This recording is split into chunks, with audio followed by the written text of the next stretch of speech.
Bonjour Congolais, Congolaises. Cette vidéo, je la fais pour les deux Congos.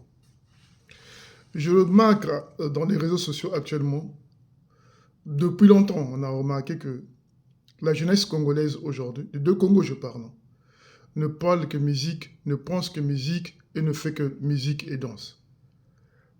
Quand on voit des vidéos aujourd'hui sur les Congolais, on voit seulement une jeunesse qui danse, qui fait la fête. Pendant ce temps, les deux Congos sont les pays les plus pauvres de l'Afrique. Et pourtant, c'est des pays au sous-sol très riches. Quand on voit dans les vidéos l'engouement qu'il y a pour aller attendre un musicien ou une vedette de la musique à l'aéroport, faire tout un carnaval dans tous les deux pays, faire tout un carnaval pour la musique, pour un musicien, cette façon de sacraliser tout et n'importe quoi. On sacralise le président, on sacralise les musiciens, on sacralise tout. Et pendant ce temps, dans d'autres pays, il n'y a pas d'eau au robinet, il n'y a pas d'électricité, il n'y a pas de sanitaire, il n'y a pas d'alimentation, il n'y a rien. Cet engouement de la jeunesse-là, si vous mettez cet engouement dans les revendications politiques, je pense que les deux Congos seraient les pays les plus développés aujourd'hui. Si vous mettez cette énergie que je vois dans les réseaux sociaux pour parler musique, pour danser, si vous mettez cette énergie-là sur les revendications politiques, les revendications économiques, sociales et culturelles, je pense que le Congo, les deux Congos, Kinshasa et Brazzaville, seraient le carrefour de l'économie, de l'intelligence et du développement en Afrique. Mais malheureusement, ce qu'on voit dans les réseaux sociaux, c'est une honte pour nous qui sommes Congolais. C'est vraiment une honte de voir des gens de 20 ans, 30 ans, 40 ans, 50 ans, passer tout leur temps de parler musique, danser et sans rien gagner derrière. Juste mettre le fanatisme sur des choses futiles. Ça fait honte quand on est Congolais. Parce que même si on a fui ce pays-là, même si on est loin de ces pays-là, ça reste notre terre, ça reste nos origines, ça reste notre endroit originel.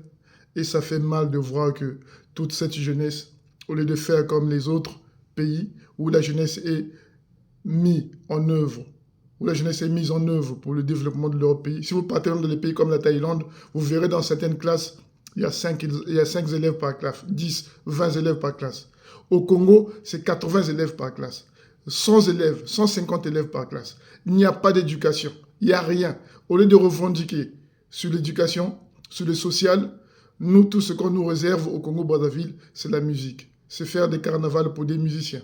C'est chanter, c'est parler de la vie des musiciens. C'est commenter sur la vie ou sur le passé des musiciens. C'est n'importe quoi. C'est vraiment, ça fait peur pour l'avenir. Le temps nous est compté. J'appelle à la jeunesse de deux pays d'être conscient. D'être conscient. Le temps nous est compté. Demain, nous risquons d'être des esclaves modernes. Ceux-là qui seront exploités par leurs propres frères noirs, qui eux ont préféré le développement. Dans certains pays africains, la jeunesse est mise en avant pour le développement. Les jeunes créent des entreprises, les jeunes voyagent, les jeunes se documentent, les jeunes étudient. Chez nous, au Congo-Brazzaville, c'est le contraire. On nous inculque que la musique et la musique. Et dans tout ça, quand on fait le bilan négatif, c'est un bilan négatif, c'est un bilan déplorable. Voilà mon coup de cœur d'aujourd'hui. J'interpelle la jeunesse congolaise à réfléchir, à voir de l'avant et à œuvrer pour la nation congolaise. Parce que dans nos pays, il y a des prisonniers politiques.